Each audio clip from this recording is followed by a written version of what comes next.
한자 사자성어에 타산지석이라는 말이 있습니다. 남의 산에 있는 돌이라도 나의 옥을 다듬는 데 소용이 된다라는 뜻입니다. 다른 사람의 하찮은 언행 또는 허물 실패까지도 자신을 소양하는 데 도움이 된다라는 말입니다. 이제 반면 교사라는 말로도 대신할 수가 있습니다. 우리가 모세의 인도함을 따라서 애굽에서 나올 때에 그 이스라엘 백성의 수가 약 200만 정도 되었다고 합니다. 그들 모두 하나님이 약속하신 땅 가나안을 목표로 하고 나온 이들이었습니다. 그런데 안타깝게도 가나안 땅에 나와서 가나안 땅에 입성한 사람은 갈렙과 여호수아 단 두 사람이었습니다. 나머지는 애굽에서 홍해를 건넌 다음에 태어난 사람들이 이제 가나안 땅에 들어가게 되어집니다. 그러니까 모세를 비롯해서 나머지 모든 사람들은 광야에서 죽음을 맞이했다라는 겁니다. 어떤 사람들은 가나안을 천국으로 생각해서 갈렙과 여호수아 이외의 모든 사람들은 천국에 들어가지 못했다라고 주장하는 사람들도 있습니다. 정말 그럴까? 이 주장이 성립되기 위해서는 모세도 지옥에 가야 돼요. 그렇지만 우리 마태복음 17장에 보면은 예수님께서 변화산상에서 누구를 만나죠? 모세와 엘리야를 만난 이야기를 우리가 알고 있습니다. 모세는 분명 하나님 나라에 있는 것이 분명해요. 그죠? 이제 이런 것을 바라봤을 때에 가나안 땅에 입성한 그 여호수아와 갈렙은 가나안 땅에 입성했지만 그렇다고 해서 광야에서 죽은 그 많은 사람들이 지옥 간 것은 아니다.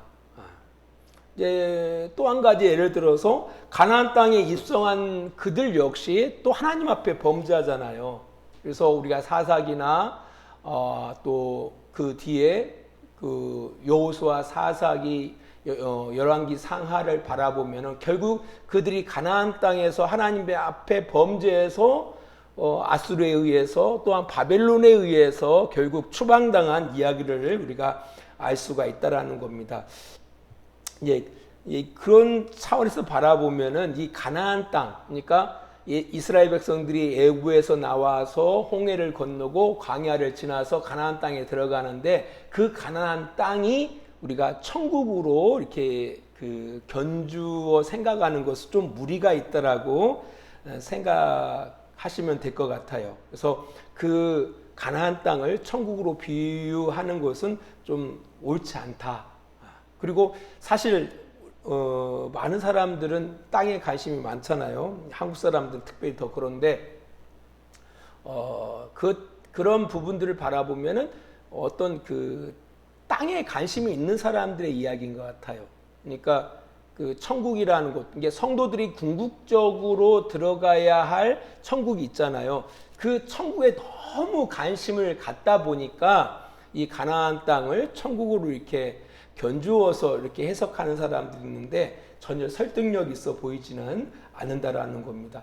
오히려 하나님의 관심사는 그 가나안 땅에 있지 않았던 것 같아요. 분명 이스라엘 백성들이 가나안 땅을 목적하고 애굽에서 나와 광야를 지나간 건 분명하지만 하나님의 관심사는 가나안 땅에 있지 않았던 것 같아요. 그럼 어디에 있었을까라고 보면은 하나님의 관심사는 이스라엘 백성들에게 관심이 있었던 걸로 보입니다. 하나님께서는 가나안 땅에 관심이 있었던 것이 아니라 이스라엘 백성들에게 하나님께서는 관심이 있었던 것으로 보입니다. 이런 부분을 우리가 출애굽기 6장 7절을 통해서 이렇게 우리가 확인할 수가 있는데요. 출애굽기 6장 7절은 이렇게 기록하고 있습니다. 너희를 내 백성으로 삼고 나는 너희의 하나님이 되리니 나는 애굽 사람의 무거운 짐 밑에서 너희를 빼낸 너희의 하나님 여호와인 줄 너희가 알리라 라고 이야기하고 있습니다. 그러니까 하나님께서 모세를 불러서 이스라엘을 애굽에서 이끌어내시고자 하신 의도를 그렇게 말씀하시고 있는 겁니다. 너희를 내 백성 삼고 나는 너희 하나님이 되리라. 여기에 하나님의 그 관심사가 있었던 것 같아요. 내 백성 되게 하시려고. 결국은 내 백성에게 관심이 있었던 것이지 그들이 궁극적으로 들어갈 가나안 땅에 관심이 있지 않았다라는 거예요. 하나님의 관심사는. 이것은 예수 그리스도를 통해서 우리를 죄와 사망에서 구원하시고 의와 생명 가운데 살게 하시는 하나님의 관심사이기도 하다는 겁니다. 우리 히브리서 8장 10절을 바라보면은 이렇게 기록하고 있습니다. 또 주께서 이르시되 그날 후에 내가 이스라엘 집과 맺을 언약은 이것이니 내 법을 그들의 생각에 두고 그들의 마음에 이것을 기록하리라. 나는 그들에게 하나님이 되고 그들은 내게 백성이 되리라. 그러니까 우리 신약 성도들도 마찬가지예요. 신약 성도들, 야, 아무튼 지옥 가서는 안 되지. 반드시 천국 가야지 라고 사람들은 생각하고 궁극적으로 들어갈 하나님의 나라, 그 천국을 성도들은 가장 중요한 것으로 생각하는데, 하나님의 관심사는 우리가 궁극적으로 들어가야 할 그 지역이라 할까요? 그 천국, 하나님의 나라에 하나님의 관심사가 없는 것 같아요. 그럼 하나님의 관심사는 어디 있느냐라고 할 때 출애굽기 6장 7절에서 이야기하는 것처럼 우리 히브리서 8장 10절에서 동일하게 이야기하잖아요. 나는 너희의 하나님이 되어지고 너희는 내 백성이 되리라. 그러니까 내 백성에게 관심이 있었다라는 걸 알 수가 있다라는 겁니다. 하나님의 유일한 관심사는 목적지가 아니더라고요. 그죠? 가나안 목적지가 하나님의 관심사가 아니에요. 하나님의 관심사는 이스라엘 백성이에요. 또 지금을 살아가는 우리 성도들을 향해서도 마찬가지입니다. 하나님의 관심사는 천국이 아니에요. 그럼 하나님의 관심사는 어디에 있습니까? 바로 성도된 우리들에게 하나님의 관심사가 있다라는 겁니다.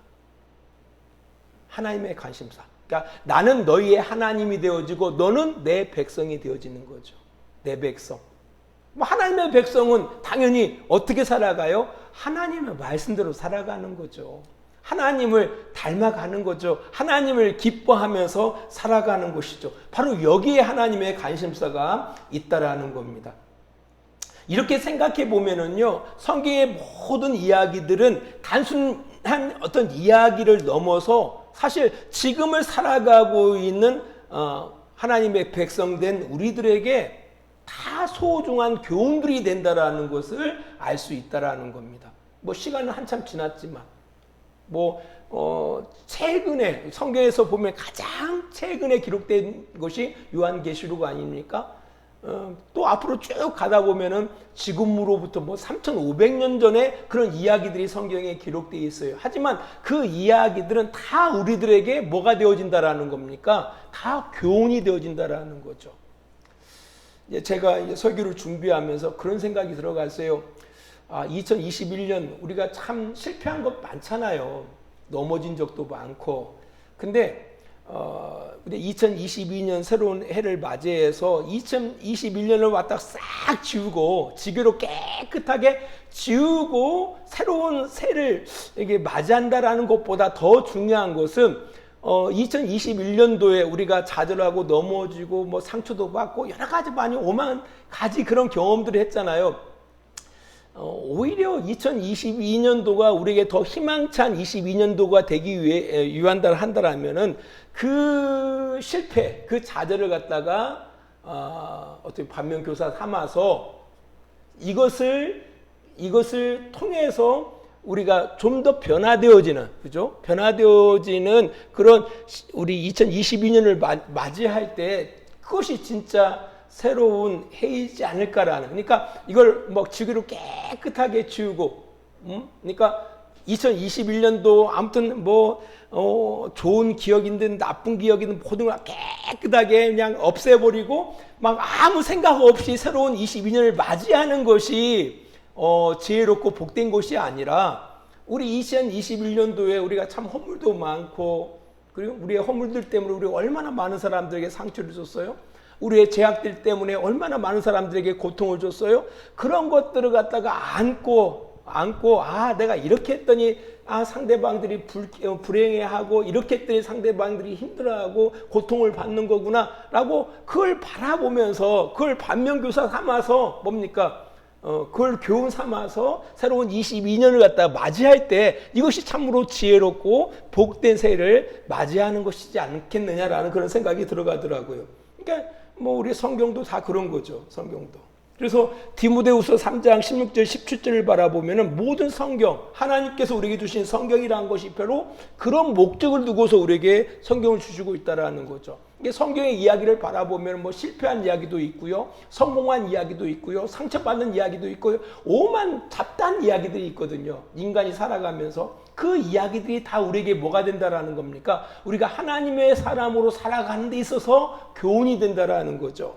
그래서 디모데후서 3장 16절 17절은 이렇게 기록하고 있습니다. 모든 성경은 하나님의 영감으로 된 것으로 교훈과 책망과 바르게 함과 의로 교육하기에 유익하니 이는 하나님의 사람으로 유능하게 하고 그에게 온갖 선한 일을 할 수 있게 하는 것이다 라고 기록하고 있습니다. 하나님의 사람으로 온전케 하기 위해서 뭐가 있다라고요? 성경에 이야기들이 있다라는 거예요. 그 이야기 안에는 오만 잡대한 이야기들이 있는 겁니다. 인간의 허물, 인간의 죄악상, 또 그 안에 보면 인간의 뭐 성공적인 모습들, 이게 오만 가지 이야기들이 있다라는 거죠. 근데 그것이 우리에게 반면교사가 된다라는 거죠. 예, 이제 그런 차원에서 우리가 이 한 해를 우리가 어떻게 살아갈까라고 할 때 우리의 전 2020년도로 지우지 마시고 그걸 안고 2022년을 갔으면 좋겠다라는 거죠. 안고 그것을 반면교사 삼아서 타산지석 삼아서 2022년을 갖다가 시작했으면 좋겠다라는 거죠.